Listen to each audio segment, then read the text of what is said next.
Larry West, or Laz as his running friends know him, became an ultra-marathoner completely by accident. He was sent the wrong way in the very first Gusher Marathon. And so 26.2 became 28 because when I noticed the mistake, I turned around and I went back. And at the end, I told the director, somebody sent me the wrong way. And she said, you just ran your first ultra. I had no clue what that meant. But he soon found out that ultramarathons are 50 to 100 mile endurance races that first began in the United States back in 1974, quite by accident.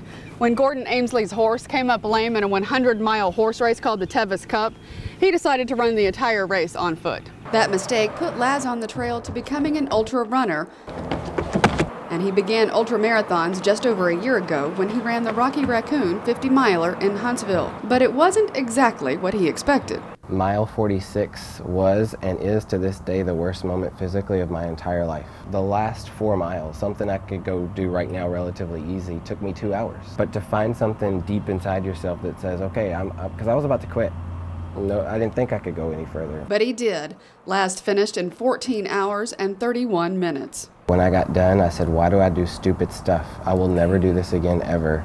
And 3 days later, I think I signed up for the 100-miler. But hitting that wall and the shift in his mind it took to overcome it proved something to Laz.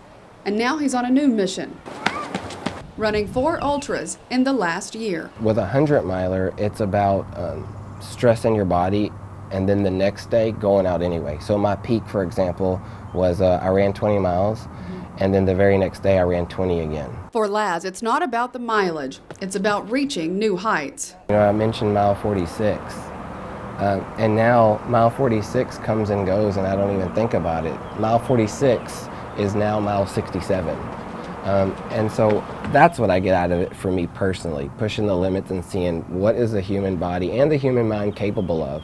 And then number 2, and this has been secondary because this was never the intention, is hopefully motivating other people.